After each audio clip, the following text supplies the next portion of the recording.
Chapter development of education in colonial India. आइए इस chapter को समझते हैं। ब्रिटिश रूल के शुरुआत दिनों में ईस्ट इंडिया कंपनी का फोकस सिर्फ ट्रेड पर था, एजुकेशन पर नहीं। पर धीरे धीरे कुछ इंडिविजुअल्स और इनिशिएटिव्स ने इंडियन एजुकेशन को शेप देना शुरू किया। इस जर्नी को देखते हैं हम लोग। कंपनी रूल के शुरुआती एजुकेशनल इनिशिएटिव बिफोर 1813 को देखते हैं। कलकत्ता मदरसा 1781 वैरेन हेस्टिंग ने बनवाया। इसका पर्पस था मुस्लिम लॉज और उससे रिलेटेड सब्जेक्ट का स्टडी करना। ये एक अर्ली इनिशिएटिव था जो इंडियन ट्रेडिशन पर फोकस करता था। संस्कृत कॉलेज 1791 जोनाथन डुकेन बनारस में बनवाया। हिंदू लॉ और फिलोसफी का स्टडी प्रमोट करना इसका पर्पस था। ये हिंदू स्कॉलर के लिए एक इम्पोर्टेंट सेंटर बन गया। फोर्ट विलियम कॉलेज 1800 लॉर्ड विस्ली ने बनवाया। इसका पर्पस था ईस्ट इंडिया कंपनी के सिविल सर्वेंट को इंडियन लैंग्वेजेज और कस्टम सिखाना। ये 1802 में बंद हो गया, पर इसने इंडियन लैंग्वेज के स्टडी में एक प्रेसिडेंट सेट किया। अब वेस्टर्न एजुकेशन की demand early 19th century. 19th century के शुरुआत तक मिशनरीज और कुछ इनलाइटेंड इंडियन ने मॉडर्न और सेकुलर एजुकेशन की डिमांड शुरू की। राजा राम मोहन रॉय जैसे रिफॉर्मर ने इंग्लिश और वेस्टर्न साइंस की इंपॉर्टेंस समझी और उससे सपोर्ट किया। चार्टर्ड एक्ट ऑफ 1813 को देखते हैं। ये एक्ट ने पहली बार एजुकेशन प्रमोट करने का प्रिंसिपल इंट्रोड्यूस किया। कंपनी को 1,00,000 रुपये एनुअली एलोकेट करने का डायरेक्शन दिया गया for education. Implementation issues, fund allocate होने में डिले हुआ, 1823 तक इम्प्लीमेंट नहीं हुआ। राजा राम मोहन रॉय के एफर्ट से कलकत्ता कॉलेज 1870 में स्टेब्लिश हुआ, जो वेस्टर्न ह्यूमैनिटीज और साइंस में इंग्लिश एजुकेशन देता था। संस्कृत कॉलेज, ब्रिटिश गवर्नमेंट ने कलकत्ता, दिल्ली और आगरा में संस्कृत कॉलेज स्टेब्लिश किया। अब बात करते हैं orientalist anglicist controversy 19th century debate. 19th century के ब्रिटिश इंडिया में एजुकेशन सिस्टम को लेकर ओरिएंटलिस्ट और एंग्लिस्टिक के बीच एक बड़ी डिबेट हुई। ये डिबेट इस बात पर थी कि इंडियन एजुकेशन सिस्टम का फ्यूचर कैसा होना चाहिए। क्या इंडियन ट्रेडिशन और क्लासिकल नॉलेज को प्रमोट किया जाए या मॉडर्न यूरोपियन नॉलेज को एडॉप्ट किया जाए। आइए समझते हैं। ओरिएंटलिस्ट इंडियन नॉलेज के पक्ष में थे। ये लोग ट्रेडिशनल इंडियन लर्निंग को एक्सपेंड करना चाहते थे, जैसे संस्कृत और पर्शियन लिटरेचर। इनका मानना था कि इंडियन कल्चर और हेरिटेज को प्रोटेक्ट करना जरूरी है। एंग्लिसिस्ट यूरोपियन नॉलेज के पक्ष में थे। ये मॉडर्न यूरोपियन स्टडी और साइंस को प्रमोट करना चाहते थे। इनका मानना था कि इंडियन नॉलेज इंफीरियर है और वेस्टर्न एजुकेशन ही प्रोग्रेस का रास्ता है। एंग्लिसिस्ट के अंदर भी दो फैक्शन थे। एक फैक्शन इंग्लिश को मीडियम ऑफ इंस्ट्रक्शन बनाना चाहता था, दूसरा फैक्शन इंडियन लैंग्वेज के पक्ष में था। अब लॉर्ड मैकॉले मिनट 1835 को देखते हैं। मैकॉले का व्यू पॉइंट को देखते हैं। इंडियन नॉलेज इंफीरियर है और यूरोपियन लर्निंग सुपीरियर है, इन्होंने कहा। इंग्लिश को एजुकेशन का मीडियम बनाया जाए और इंडियन लैंग्वेज को नेग्लेक्ट किया जाए, ये इनका व्यू था। आउटकम्स ये हुआ कि डिबेट एंग्लिसिस्ट के फेवर में सेटल हुई। इंग्लिश मीडियम स्कूल और कॉलेजेस स्टेब्लिश हुए। मास एजुकेशन नेग्लेक्ट की गई, सिर्फ अपर मिडिल क्लास को एजुकेट करने का प्लान था। डाउनवर्ड फिल्ट्रेशन थ्योरी, मैकॉले का मानना था कि अपर मिडिल क्लास को एजुकेट करके उन्हें बाकी सोसाइटी तक नॉलेज स्प्रेड करने का मीडियम बनाया जाए। इसका एम था कि एक क्लास क्रिएट करना जो Indian in blood and colour but English in taste, opinion, moral and intellect हो। अब Thomason's village education scheme 1843 to 53 को देखते हैं। जेम्स थॉमसन का इनिशिएटिव नॉर्थ वेस्ट प्रोविंस के लेफ्टिनेंट गवर्नर ने वर्नाकुलर बेस्ड एजुकेशन प्रमोट की। विलेज लेवल पर प्रैक्टिकल एजुकेशन इंट्रोड्यूस की गई जो रेवेन्यू और पब्लिक वर्क डिपार्टमेंट के लिए काम आए। सिग्निफिकेंस को देखते हैं। थॉमसन ने वर्नाकुलर्स को इम्पोर्टेंट दी जो मासेस के लिए एसेसिबल थी। प्रैक्टिकल और वोकेशनल एजुकेशन का फोकस था। हुड डेस्पेच 1854 को देखते हैं। The Magna carta of English education. First comprehensive plan. Education को सिस्टमेटिक और ऑर्गेनाइज बनाने के लिए हुड डेस्पेच ने एक ब्लूप्रिंट दिया। ब्रिटिश गवर्नमेंट को मास एजुकेशन की रिस्पॉन्सिबिलिटी देने को कहा। हायरार्की एस्टेब्लिश की। प्राइमरी स्कूल वर्नाकुलर मीडियम में विलेज में होंगे। High school Anglo vernacular medium में डिस्ट्रिक्ट लेवल पर होगा। Universities Calcutta, Mumbai, Madras medium of instruction को देखते हैं। हायर स्टडीज के लिए इंग्लिश स्कूल लेवल पर वर्नाकुलर लैंग्वेज फॉलो होंगे। फीमेल और वोकेशनल एजुकेशन। फीमेल एजुकेशन पर स्ट्रेस दिया गया। वोकेशनल और टीचर ट्रेनिंग प्रमोट की गई। गवर्नमेंट इंस्टीट्यूशन में रिलीजियस एजुकेशन को अवॉइड किया गया। प्राइवेट इंटरप्राइज को इनकरेज करने के लिए फाइनेंशियल सपोर्ट दिया गया। Rejection of downward filtration theory. Mass education का फोकस बढ़ाया गया और फिल्ट्रेशन थ्योरी को रिजेक्ट किया गया।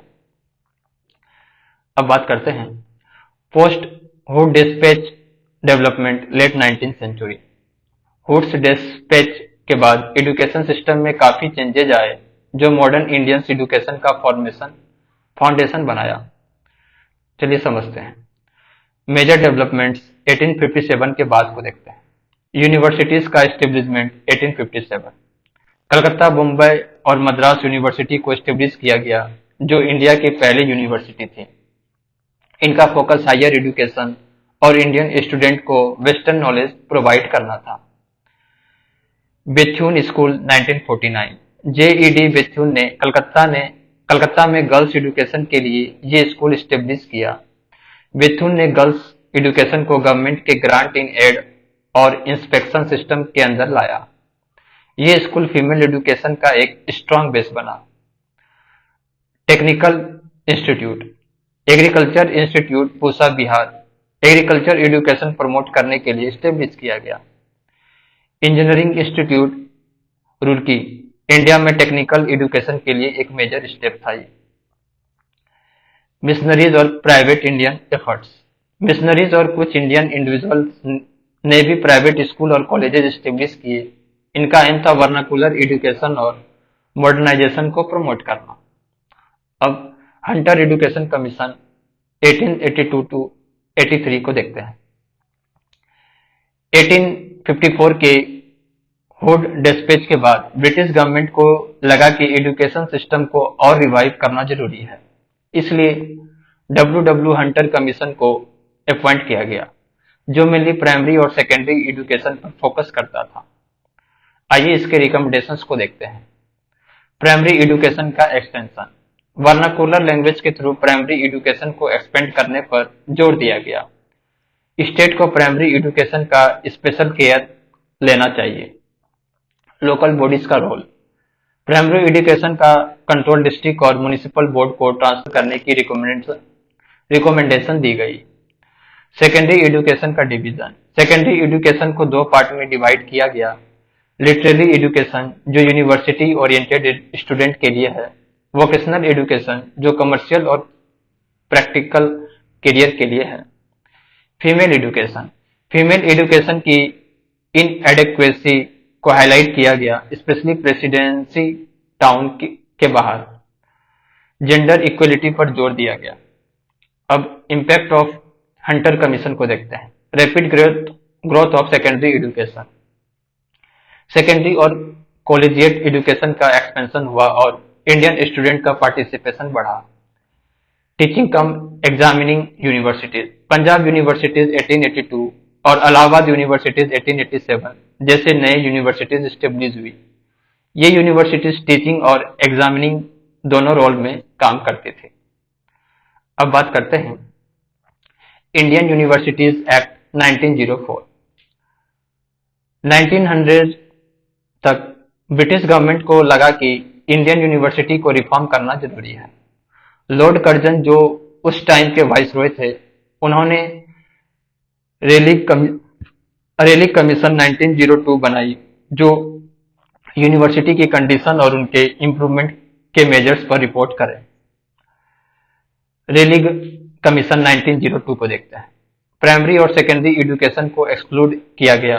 यूनिवर्सिटीज के स्टडी और रिसर्च पर फोकस करने की रिकमेंडेशन दी गई। यूनिवर्सिटीज के गवर्नेंस सिस्टम में चेंजेस प्रपोज किए, जैसे यूनिवर्सिटीज की नंबर रिड्यूस की गई, गवर्नमेंट का कंट्रोल बढ़ाया गया, नॉमिनेशन और रेगुलेशंस को वीटो करने का पावर दिया गया, प्राइवेट कॉलेज के एफिलिएशन के रूल्स स्ट्रिक्ट कर दिए गए, हायर एजुकेशन के लिए फंड एलोकेट किए गए, जैसे 5 लाख एनुअली। अब इंडियन यूनिवर्सिटी एक्ट 1904 को देखते हैं। कर्जन ने इन रिकमेंडेशंस के बेसिस पर इंडियन यूनिवर्सिटी एक्ट पास किया। इसके फीचर्स हैं जैसे स्टडी और रिसर्च को प्रायोरिटाइज करना, यूनिवर्सिटीज को रिसर्च ओरिएंटेड बनाने पर जोर दिया गया, गवर्नमेंट कंट्रोल बढ़ाना, यूनिवर्सिटीज के इंटरनल ऑटोनॉमी को कम किया गया, गवर्नमेंट का नॉमिनेशन और रेगुलेशन में इंटरफेरेंस बढ़ा, एफिलिएशन रूल्स स्ट्रिक्ट किया गया, प्राइवेट कॉलेज के एफिलिएशन के लिए स्ट्रिक्ट कंडीशन लगाई गई, फंड्स एलोकेट किए गए, यूनिवर्सिटीज के डेवलपमेंट के लिए 5 लाख एनुअल फंड सेक्शन किया गया। अब नेशनलिस्ट रिएक्शंस को देखते हैं। नेशनलिस्ट ने इस एक्ट को इंपीरियलिज्म स्ट्रेंथन करने का एक अटेम्प्ट माना। गोपाल कृष्ण गोखले ने इसे एक रिट्रोग्रेड मेजर कहा। नेशनलिस्ट का मानना था कि इससे एजुकेशन सिस्टम पर ब्रिटिश कंट्रोल बढ़ेगा और एजुकेटेड इंडियंस को लॉयल्टी के लिए डिसिप्लिन किया जाएगा। अब government resolution on education policy 1913 को देखते हैं।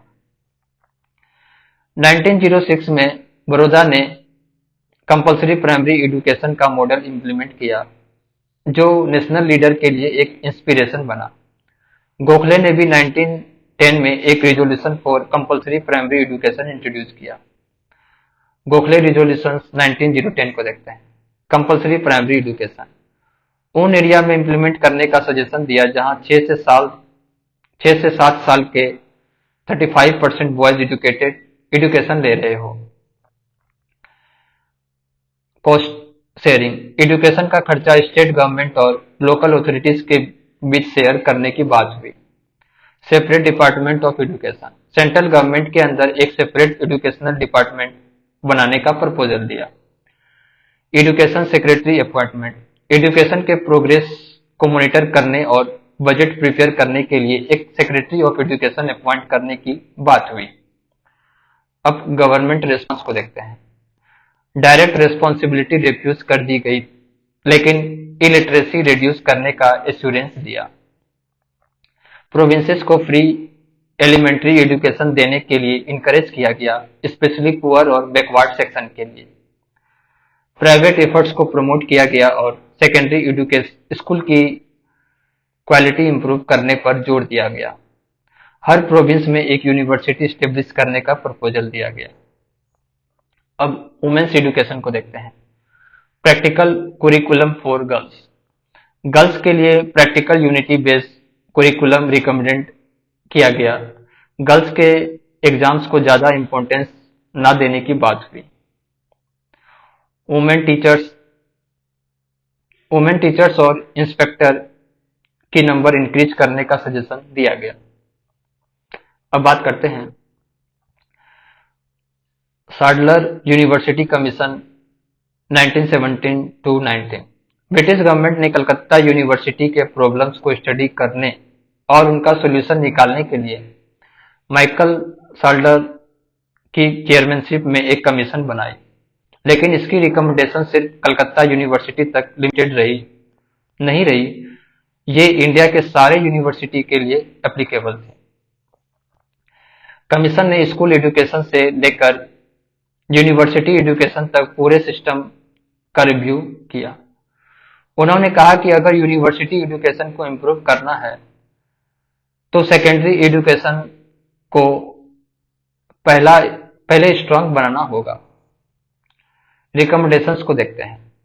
12 ईयर स्कूल कोर्स और इंटरमीडिएट स्टेज, स्टूडेंट को मैट्रिक के बाद सीधा यूनिवर्सिटी में इंटर करने के बजाय एक इंटरमीडिएट स्टेज से गुजरना चाहिए। इंटरमीडिएट स्टेज के बाद स्टूडेंट को यूनिवर्सिटी में 3 ईयर डिग्री कोर्स करना होगा। यूनिवर्सिटी स्टेज के लिए स्टूडेंट को प्रिपेयर करना, यूनिवर्सिटीज को उन स्टूडेंट से रिलीव करना जो बिलो स्टैंडर्ड है, उन स्टूडेंट को कॉलेजिएट एजुकेशन देना जो यूनिवर्सिटी नहीं जाने वाले हैं।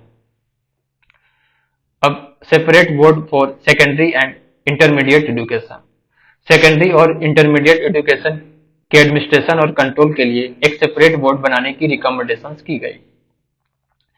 यूनिवर्सिटी के रेगुलेशन में रिजिडिटी कम करने की बात हुई ताकि स्टूडेंट और इंस्टीट्यूशन दोनों के लिए इजी हो। यूनिवर्सिटी को ऑटोनोमस बनाने और उनका कंट्रोल सेंट्रलाइज करने का सजेशन दिया गया। वोमेन्स एजुकेशन को एक्सटेंड करने पर जोर दिया गया ताकि उनका पार्टिसिपेशन हायर एजुकेशन में बढ़े। प्रैक्टिकल और साइंटिफिक एजुकेशन को प्रमोट करने की बात की गई जो मॉडर्न इंडिया के लिए जरूरी था। टीचर्स ट्रेनिंग को इम्प्रूव करने का सजेशन दिया गया, इंक्लूडिंग प्रोफेशनल और वोकेशनल कॉलेज के लिए। अब सिग्निफिकेंस को देखते हैं। साल्डर कमीशन ने स्कूल और यूनिवर्सिटी एजुकेशन के बीच एक ब्रिज बनाने की कोशिश की। इंटरमीडिएट स्टेज ने सेकेंडरी और हायर एजुकेशन के गैप को फिल किया। इसने फीमेल एजुकेशन और वोकेशनल ट्रेनिंग को प्रमोट किया जो एक प्रोग्रेसिव स्टेप था। यूनिवर्सिटीज को ऑटोनॉमी देने की बात की लेकिन इसका इम्प्लीमेंटेशन लिमिटेड रहा। अब बात करते हैं impact of Sedler commission 1917 to 19। नए यूनिवर्सिटीज का एस्टेब्लिशमेंट 1960 to 1921। 1960 से 1921 के बीच 7 नई यूनिवर्सिटीज एस्टेब्लिश किए गए। मैसूर, पटना, बनारस, अलीगढ़, ढाका, लखनऊ और ओस्मानिया। इसके बाद और यूनिवर्सिटीज आई जैसे दिल्ली, आगरा और अन्नामलाई मद्रास। क्यों इम्पोर्टेंट था? एजुकेशन का ज्योग्राफिकल एक्सपेंशन हुआ, डिफरेंट रीजन में हायर एजुकेशन का एक्सेस इंप्रूव हुआ। अब टीचिंग और रेसिडेंशियल यूनिवर्सिटी में वृद्धि हुई उसको देखते हैं। टीचिंग और रेसिडेंशियल यूनिवर्सिटी के नंबर बढ़े जो स्टूडेंट और टीचर्स के लिए फोकस इन्वायरमेंट प्रोवाइड करता था। ऑनर्स कोर्सेस इंट्रोड्यूस किए गए जिससे एकेडमिक एक्टिविटीज और रिसर्च प्रमोट हुई। अब इंडियन लैंग्वेज की स्टडी और रिसर्च फैसिलिटीज को देखते हैं। यूनिवर्सिटीज ने डिफरेंट इंडियन लैंग्वेज की स्टडी शुरू की जिससे रीजनल लैंग्वेज और लिटरेचर का डेवलपमेंट हुआ। हायर स्टडीज और रिसर्च फैसिलिटीज को भी प्रमोट किया गया। यूनिवर्सिटीज की इंटरनल एडमिनिस्ट्रेशन का इंप्रूवमेंट को देखते हैं। यूनिवर्सिटीज में एकेडमिक काउंसिल का फॉर्मेशन हुआ जो करिकुलम कंस्ट्रक्शन, एग्जामिनेशन और रिसर्च एक्टिविटीज को मैनेज करता था। प्रोफेसर और डिपार्टमेंट्स का एस्टेब्लिशमेंट हुआ। यूनिवर्सिटीज में प्रोफेसर के पोस्ट क्रिएट की गई। डिपार्टमेंट्स ऑफ एजुकेशन को कलकत्ता और ढाका यूनिवर्सिटी में एस्टेब्लिश किया गया। ये स्टेप हायर एजुकेशन को प्रोफेशनल और ऑर्गेनाइज बनाने के लिए जरूरी था। स्टूडेंट्स वेलफेयर का फोकस को देखते हैं। यूनिवर्सिटी में पहली बार स्टूडेंट वेलफेयर को एक इम्पॉर्टेंट मैटर बनाया गया। हर यूनिवर्सिटी में board of students welfare form किए गए। स्टूडेंट के पर्सनल और एकेडमिक ग्रोथ पर फोकस बढ़ाना जरूरी था इसलिए। Inter university board 1925। 1925 में इंटर यूनिवर्सिटी बोर्ड स्टेब्लिश किया गया जो डिफरेंट यूनिवर्सिटीज के बीच कोऑर्डिनेशन और कोलैबोरेशन के लिए काम करता था। इसका इम्पैक्ट ये हुआ कि यूनिवर्सिटीज के स्टैंडर्डाइजेशन और म्यूचुअल सपोर्ट्स में मदद मिली। अब बात करते हैं education under dyarchy Montagu Chelmsford reforms. Dyarchy का मतलब होता है दो प्रकार की सरकारी अथॉरिटी, मॉन्टेग्यू चेम्सफोर्ड रिफॉर्म के तहत एजुकेशन का कंट्रोल अब प्रोविंशियल मिनिस्ट्रीज को दिया गया, जिससे ब्रिटिश गवर्नमेंट का डायरेक्ट इंटरवेंशन खत्म हो गया। इस रिफॉर्म के बाद गवर्नमेंट गवर्नमेंट ग्रांट जो 1902 से जेनरसली दी जा रही थी, उन्हें बंद कर दिया गया। इससे फाइनेंशियल कंस्ट्रेंट आए जो एजुकेशन के ग्रोथ को हिंडर करता था, लेकिन चैरिटेबल इनिशिएटिव्स के थ्रू एजुकेशन का एक्सपेंशन हुआ। ये शिफ्ट इंडियन ऑटोनॉमी को बढ़ाने की तरफ था, लेकिन ब्रिटिश गवर्नमेंट अपनी कंट्रोल को अब भी मेंटेन करना चाहती थी। Hartog committee 1929। हार्टोग कमिटी को साइमन कमीशन के अंदर फिलिप हार्टोग की चेयरमैनशिप में 1929 में बनाया गया। इसका मेन गोल था एजुकेशनल स्टैंडर्ड्स को एसेस करना और डेटेरिएटिंग एजुकेशन क्वालिटी को इम्प्रूव करना। कमिटी ने प्राइमरी, सेकेंडरी और हायर एजुकेशन के इश्यूज को आइडेंटिफाई किया और सॉल्यूशन दिया। अब बात करते हैं प्राइमरी एजुकेशन। प्राइमरी एजुकेशन में बहुत सी शॉर्टकमिंग जैसे क्वालिटी इशू और वेस्टेज जैसे ड्रॉप आउट थी। गवर्नमेंट कंट्रोल और इंस्पेक्शन की जरूरत थी। करिकुलम को लोकल इन्वायरमेंट और कंडीशंस के हिसाब से टेलर करना था। सब्जेक्ट को प्रैक्टिकल वैल्यू देना था, जिससे लोकल नीड्स को एड्रेस करना। टीचर ट्रेनिंग, रिफ्रेशर कोर्स और टीचर ट्रेनिंग प्रोग्राम की जरूरत थी, जिससे प्राइमरी टीचर्स की क्वालिटी इंप्रूव हो सके। स्कूल इंस्पेक्शन, इंस्पेक्शन को ज्यादा फ्रीक्वेंट और इफिशिएंट बनाना था। कम्युनिटी सेंटर, प्राइमरी स्कूल को कम्युनिटी सेंटर बना दिया जाए, जहां एडल्ट एजुकेशन, मेडिकल रिलीफ और रिक्रिएशन फैसिलिटीज भी प्रोवाइड की जाए। ये रिकमेंडेशंस रूरल एरिया में एजुकेशन को प्रैक्टिकल और रिलेवेंट बनाने की कोशिश थी। अब secondary school education, examination oriented system का क्रिटिसिज्म। सेकेंडरी एजुकेशन में एग्जामिनेशन ओरिएंटेड अप्रोच को क्रिटिसाइज किया गया। ये सिस्टम स्टूडेंट को होलिस्टिक डेवलपमेंट देने में फेल हो रहा था। डाइवर्सिफाइड करिकुलम, इंडस्ट्रियल और कमर्शियल सब्जेक्ट को सेकेंडरी एजुकेशन में इंट्रोड्यूस करने की बात की गई, जिससे एजुकेशन को प्रैक्टिकल स्किल मिल सके।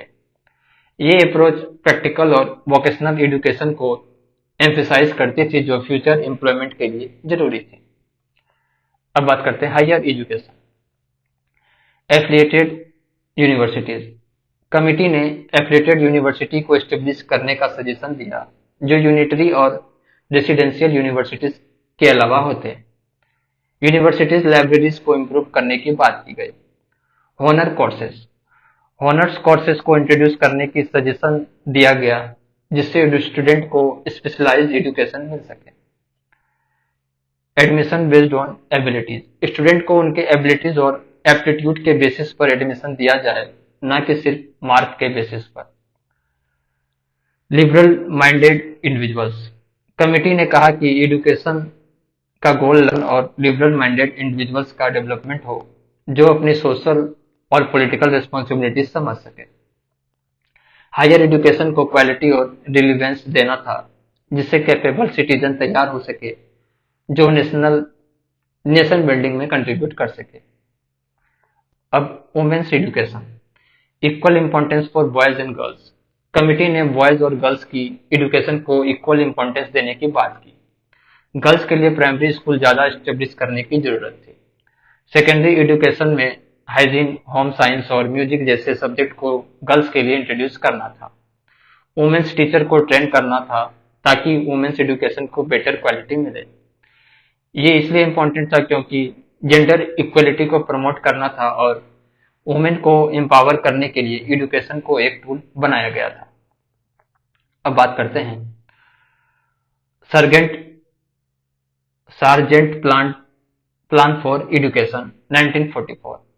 वर्ल्ड वॉर सेकेंड के बाद सर जॉन सार्जेंट को एजुकेशनल एडवाइजर बना दिया गया था गवर्नमेंट ऑफ इंडिया के लिए। उन्हें इंडियन एजुकेशन को इम्प्रूव करने के लिए एक प्लान बनाने का टास्क दिया गया था। इस प्लान को central advisory board of education को 1944 में सबमिट किया गया था। सार्जेंट प्लान का मेन एम था इंडियन एजुकेशन को मॉडर्नाइज करना और सभी लोगों तक एजुकेशन पहुंचाना। आइए की recommendations of the sergeant plan को देखते हैं। प्री प्राइमरी एजुकेशन, एज 3 से 6 के बच्चों के लिए प्री प्राइमरी एजुकेशन का प्रपोजल दिया। टीचर को स्पेशली ट्रेन वुमेन होना चाहिए जिससे उनके टीचिंग स्किल और चाइल्ड केयर का फोकस हो। ये इम्पोर्टेंट इसलिए था क्योंकि ये एजुकेशन बच्चों के डेवलपमेंट के लिए बहुत जरूरी है, जिससे बच्चों का मेंटल और फिजिकल डेवलपमेंट अच्छा हो सके। अब universal compulsory and free education, age 6 to 14, 6 से 14 साल के बच्चों के लिए कंपल्सरी और फ्री एजुकेशन का प्लान दिया गया। एजुकेशन में लर्निंग थॉट्स एक्टिविटीज और फिजिकल ट्रेनिंग को एम्फेसाइज किया गया। ये इसलिए इम्पोर्टेंट था क्योंकि ये स्टेप एजुकेशन को सभी के लिए एसेसेबल बनाता है और चाइल्डहुड एजुकेशन को स्ट्रेंथन करता है। Higher school education, age 11 to 14, higher school education को 6 साल का बनाया गया, जिसमें एकेडमिक और टेक्निकल वोकेशनल स्ट्रीम थी। मदर टंग को मीडियम ऑफ इंस्ट्रक्शन बनाया गया था, लेकिन इंग्लिश को कंपल्सरी सेकेंड लैंग्वेज बनाया गया। स्टूडेंट को स्कूल से 14 साल तक नहीं निकालना था। ये इसलिए इम्पोर्टेंट था क्योंकि ये प्लान डाइवर्स एजुकेशन स्ट्रीम को प्रमोट करता है, जिससे स्टूडेंट को एकेडमिक और वोकेशनल स्किल दोनों मिल सके। अब यूनिवर्सिटी एजुकेशन को देखते हैं। यूनिवर्सिटी डिग्री कोर्स को 3 ईयर का बनाया गया। इंटरमीडिएट कोर्स को एबोलिश कर दिया गया। यूनिवर्सिटी एजुकेशन स्टैंडर्ड को इम्प्रूव करने पर फोकस किया गया और एडमिशन मेथड को कैपेबल स्टूडेंट के लिए चेंज किया गया। ये स्टेप यूनिवर्सिटी एजुकेशन को हाई क्वालिटी बनाने और कैपेबल स्टूडेंट को एडमिशन देने के लिए था। Financial assistance for poor student, poor student के लिए फाइनेंशियल असिस्टेंस देने का प्लान दिया गया, जिससे वो एजुकेशन कंटिन्यू कर सके। ये इम्पोर्टेंट इसलिए था क्योंकि ये स्टेप एजुकेशन को इंक्लूसिव बनाने के लिए था, ताकि इकोनॉमिक बैकग्राउंड के चक्कर में कोई भी स्टूडेंट एजुकेशन से वंचित ना हो। Teachers competition and service condition को देते हैं। टीचर की कॉम्पिटेंस को इम्प्रूव करने के लिए उनकी ट्रेनिंग और सर्विस कंडीशन को बेटर बनाया गया। ये इम्पोर्टेंट इसलिए था क्योंकि टीचर का रोल बहुत इम्पोर्टेंट है। उनके पास प्रॉपर ट्रेनिंग और बेटर वर्किंग कंडीशन होनी चाहिए ताकि वो स्टूडेंट को अच्छे से गाइड कर सके। Post graduate student and research, post graduate student और प्योर अप्लाइड रिसर्च पर फोकस करना था। ये इसलिए इम्पोर्टेंट था क्योंकि ये स्टेप हायर एजुकेशन और रिसर्च को बूस्ट करने के लिए था, जिससे इनोवेशन और एडवांस लर्निंग को प्रमोट किया जा सके। University coordination all India organisation बनाने का सजेशन दिया गया था, जो यूनिवर्सिटीज के बीच कोऑर्डिनेशन को इम्प्रूव करे। ये इसलिए किया गया क्योंकि इससे स्टैंडर्डाइजेशन और कोलैबोरेशन बढ़ेगी और यूनिवर्सिटी सिस्टम को बेहतर बनाया जा सकेगा। Adult education and literacy, adult literacy को 20 साल में खत्म करने का गोल दिया गया। एडल्ट एजुकेशन को प्रमोट करने का प्लान था। एडल्ट इलिटरेसी को 20 साल में खत्म करने का गोल दिया गया। ये इसलिए इम्पोर्टेंट था क्योंकि ये स्टेप एडल्ट एजुकेशन को प्रमोट करता है ताकि इलिटरेसी को दूर किया जा सके और सभी को एजुकेशन का फायदा हो सके। Special education for physically handicapped, physically handicapped student के लिए स्पेशल एजुकेशन का प्लान दिया गया। ये स्टेप इंक्लूसिव एजुकेशन को प्रमोट करता है, जिसमें हर एक स्टूडेंट को अपने पोटेंशियल के अकॉर्डिंग एजुकेशन मिल सके। एम्प्लॉयमेंट ब्यूरोज, एम्प्लॉयमेंट ब्यूरोज बनाए जाने की बात की गई थी, जो स्टूडेंट को जॉब अपॉर्चुनिटीज के बारे में गाइड करे। ये इसलिए इम्पोर्टेंट था क्योंकि ये स्टेप एजुकेशन और एम्प्लॉयमेंट के बीच एक कनेक्शन स्टेब्लिश करता है, जिससे स्टूडेंट को अपनी एजुकेशन के बाद करियर गाइडेंस मिल सके। अब बात करते हैं Wardha scheme of basic education 1937। October 1937 में कांग्रेस ने एक all India education conference organise की थी, जो वर्धा यानी कि मध्य प्रदेश में हुई थी। इस कॉन्फ्रेंस में एक एजुकेशन प्रोग्राम को डेवलप किया गया जिससे नई तालीम या Wardha scheme of basic education कहा गया। ये स्कीम डॉक्टर जाकिर हुसैन की लीडरशिप में नेशनल बेसिक एजुकेशन प्रोग्राम के रूप में तैयार हुई। गांधी जी के आइडियाज पर बेस्ड थी जो उन्होंने अपने वीकली मैगजीन हरिजन में पब्लिश किए थे। गांधी जी के बाद सॉरी गांधी जी का बिलीव था कि एजुकेशन को प्रैक्टिकल और प्रोडक्टिव बनाना चाहिए जिसमें स्टूडेंट्स सिर्फ बुक से नहीं बल्कि एक्टिविटी से सीखे। आइए वर्धा स्कीम के फीचर्स को देखते हैं। Learning through activity. इस स्कीम का मुख्य प्रिंसिपल था learning through activity. Gandhi ji के हिसाब से एजुकेशन को सिर्फ थ्योरी बेस्ड नहीं होना चाहिए बल्कि प्रैक्टिकल एक्सपीरियंस के थ्रू सीखना चाहिए। इसलिए क्योंकि इस अप्रोच से स्टूडेंट को प्रैक्टिकल स्किल मिलती थी जो उनके डेली लाइफ में काम आती थी। Free and compulsory education age 7 to 12। 7 से 14 साल के बच्चों के लिए फ्री और कंपल्सरी एजुकेशन का प्रपोजल दिया गया। हर बच्चों को बेसिक एजुकेशन मिलनी चाहिए जो उनके ओवरऑल डेवलपमेंट के लिए जरूरी है। ये इसलिए इम्पोर्टेंट था क्योंकि ये स्टेप एजुकेशन को सभी तक पहुंचाने के लिए था ताकि हर चाइल्ड को एजुकेशन का राइट्स मिले। Incorporation of handicrafts. हैंडीक्राफ्ट्स को सिलेबस का हिस्सा बनाया गया।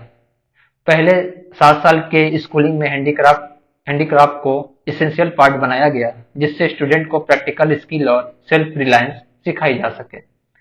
ये इम्पोर्टेंट इसलिए था क्योंकि ये स्टेप वोकेशनल एजुकेशन को प्रमोट करता था जिसमें स्टूडेंट को क्राफ्टमैनशिप सीखने का मौका मिलता था जो उनके फ्यूचर करियर के लिए यूजफुल हो सकता था। Medium of instruction. Mother tongue में पढ़ाई होनी थी। हिंदी को उन एरिया में पढ़ाया जाना था जहां वो लोकल लैंग्वेज नहीं थी। ये इसलिए इम्पोर्टेंट था क्योंकि मदर टंग में पढ़ाई से बच्चों को अपने थॉट्स और कॉन्सेप्ट समझने में आसानी होती है और वो अपने लोकल कल्चर से भी जुड़ते हैं। Curriculum design. Mathematics, general science, social studies, painting, music और फिजिकल एजुकेशन को करिकुलम में शामिल किया गया।